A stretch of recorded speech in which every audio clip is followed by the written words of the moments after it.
자, 이번 테슬라 이벤트 핵심만 한눈에 정리하고 싶으시다면 5분 10초로 넘어가셔서 요약본만 보시면 될 것 같습니다. 그런데 차량이나 로봇 이벤트 전체적인 리뷰를 보시고 싶으시다면 저랑 같이 한번 따라오시면 되겠습니다. 일론 머스크가 웬 우주인이랑 악수를 하더니 뚜벅뚜벅 걸어나갑니다. 그리고 그의 눈앞에 기다리고 있는 건 그 말도 많고 탈도 많던 로봇택시 사이버캡이라고도 하더라고요. 일단 딱 봤을 때 문이 열리는 게 심상치가 않아요. 버터플라이 도어 형식으로 열리고 있고, 디자인은 딱 보기에는 사이버 트럭을 약간 유선형으로 바꿔놓은 듯한 디자인이죠. 상당히 미래적입니다. 이거 뭐 호불호가 많이 갈릴 수는 있겠다만 제가 보기엔 상당히 멋있습니다. 진짜 영화에서 나오던 차, 그 차 같아요. 디자인이 상당히 날카롭습니다. 전면부 쫙 뻗은 헤드램프도 너무 예쁘고요.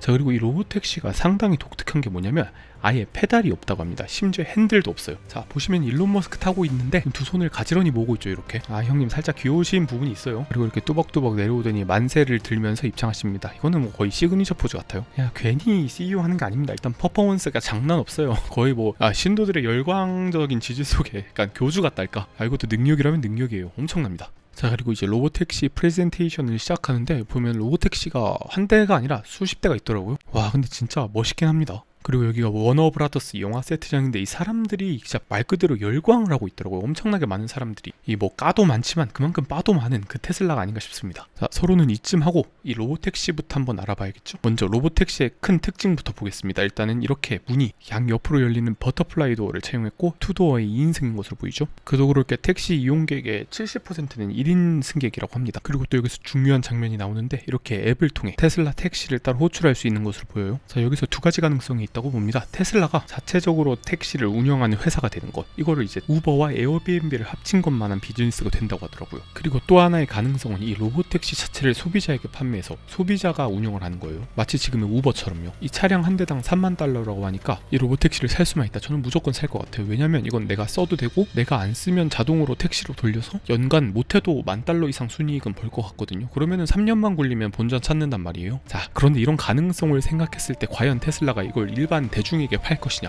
저는 그렇지 않다고 봅니다. 왜냐하면 이 로봇택시랑 자율주행 플랫폼을 가지고 있는 사람이 훨씬 더 큰 수익을 얻는 구조예요. 그런데 반면에 차량의 오너들은 아마 큰 수익을 얻지 못할 가능성이 높습니다. 왜냐하면 첫 번째로 규제 문제가 있겠고요. 두 번째로는 황금알을 낳는 거위를 기업이 일반 소비자한테 팔 가능성은 사실 떨어지기 때문이에요. 테슬라 입장에서 수익성을 극대화하기 위해선 이 로봇택시를 자기가 운영하는 게, 그러니까 자기가 플랫폼 회사가 되는 게 훨씬 더 이익이 더 될 거니까요. 그리고 이 부분은 자율주행이 모든 차에 들어갈 수 있냐 없냐, 기술의 성공 여부에 따라서 앞으로 시장 동향이 아주 크게 달라지는 부분인 것 같습니다. 자, 그리고 또 신기한 부분이 하나 있었는데 무려 무선 충전을 지원을 한다고 해요. 그리고 이렇게 뭔가 로봇팔 같은 게 나와서 다 치워줍니다. 야, 이거 진짜 미쳤습니다. 이게 충전도 되고 자동으로 청소까지 해주는, 진짜 말 그대로 로봇의 시대에 왔다. 아마 현재 쓰이고 있는 전기 충전소인 슈퍼차저 옆에 이런 모듈을 설치할 계획인가 봐요. 자, 그리고 여기서 끝날 줄 알았는데 더 기괴한 게 나오더라고요. 자, 이게 뭐냐면 20인을 태울 수 있는 로보밴입니다. 와, 이거 볼 때마다 약간 리버가 생각나는데 저만 그런가요? 와, 이거 테슬라 디자인이 점점 미래적으로 바뀌는 것 같아요. 상당히 인상적인 디자인인 것 같아요. 그리고 사람들이 이 안에서 이렇게 줄줄이 내리는데 상당히 재밌어 보여요. 여기 또 보시면은 바퀴가 거의 숨겨져 있는 형태인 것으로 보이고, 내부 디자인을 보면 상당히 넓어 보입니다. 그리고 커다란 디스플레이 화면 등이 보이고 있고요.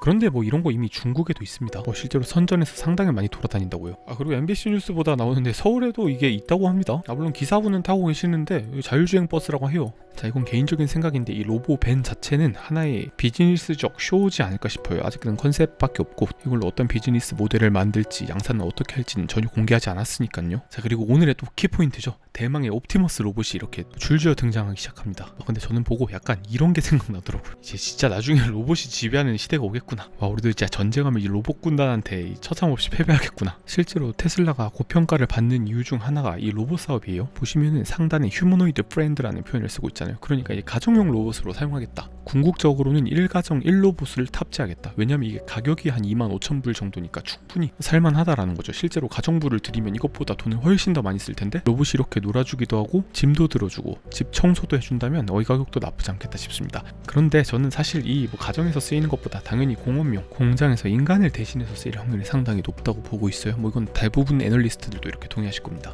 그거랑 별개로 이번에 약간 페스티벌 쇼의 느낌이 강했기 때문에 보시면 약간 카우보이 모자 쓰고 사람들이랑 소통도 하는 옵티머스 봇을 볼 수가 있었습니다. 그리고 이렇게 손님한테 맥주도 따라주더라고요. 이거 진짜 신기해 죽겠습니다. 하여튼 이런 보여주기는 상당히 좋은 것 같아요. 자, 그리고 그 문제가 됐던 논란의 댄스 타임. 이게 뭐 이거의 문제인지 모르겠는데 이 장면 나오고 나서 주가가 떨어지기 시작하더라고요. 저도 왠지는 잘 모르겠습니다. 살짝 좀 귀엽긴 한데 아무래도 사람들이 원했던 건 이게 아니었나 싶기도 하고요. 현장 반응은 상당히 뜨거웠다고 합니다.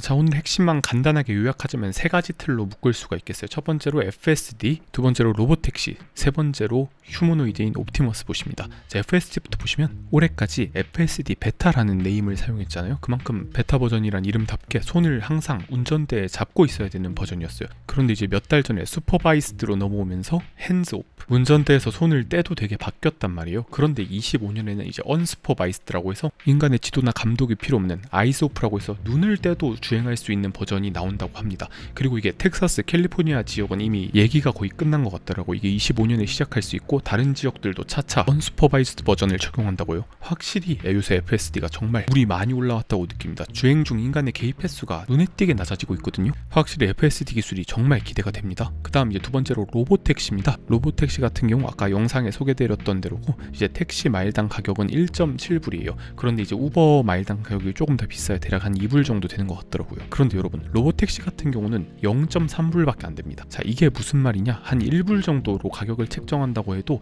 무려 이익이 거의 70%가 넘어가겠죠. 이거 정말 개꿀 산업인 건 맞습니다. 진짜 로보택시를 사면 황금알을 낳는 거위를 사는 것 같다, 그렇게 보여주고요. 물론 나와 봐야 알겠습니다만 일단은 3만 달러 정도로 소비자가가 출시되고 가장 중요한 일정은 조금 늦습니다. 27년도에 출시할 예정이라고 합니다. 이 부분은 상당히 아쉬운 부분인 것 같아요. 아마 양산 라인이 없다든지 법적 규제가 있다든지 엄청 문제가 많은 것 같습니다. 그리고 로보택시만큼인 핫한 옵티머스 봇이에요. 옵티머스 봇 같은 경우 이제 손의 자유도가 무려 22DOF입니다. 인간의 손이 27이니까 거의 인간에 필적하는 수준의 정밀 조작이 가능하다라는 거예요. 이게 경쟁사 중에서는 가장 높은 수준이고요. 또 두뇌는 뭘로 작동시키냐? XAI에서 만든 그록이라는 자체 AI를 탑재했습니다. 잘 모르시는 분들이 많은데 현재 탑급 프론티어 모델이랑 거의 동일한 수준의 성능을 내주고 있어요. 또 테슬라의 노하우도 있는 만큼 제어와 공간 지각 면에서는 최강일 것이라고 추측이 되고 있습니다. 그런데 영상에서는 마치 가정에서 나올 것처럼 했지만 아마도 산업용이나 공장 투입이 우선시 되지 않을까라는 게 제 생각이고요. 결국 이번 이벤트의 핵심은 차량이랑 AI, 로봇을 하나로 묶는 그 비전을 구체적으로 발표해 주었습니다. 당연히 이게 엄청 새로운 게 있냐? 그렇진 않아요. 이미 다 시장에 공개되었던 정보들이기 때문에 엄청나게 흥분을 할 요소는 없었던 것 같고, 오히려 출시 시기가 늦어지면서 뭔가 엄청난 걸 기대하셨던 분들은 실망하고, 최근에 주가가 좀 올랐기 때문에 단기 차익 실현 매물이 나올 수 있다고 생각을 합니다. 이건 사실 매번 발표 때마다 이랬기 때문에 이제는 그러려니 해요. 당장 뭘 기대하셨더라면 당연히 얻을 건 없지 않았을까. 그래도 테슬라가 보여준 AI와 로보틱스에 대한 비전은 상당히 원대하고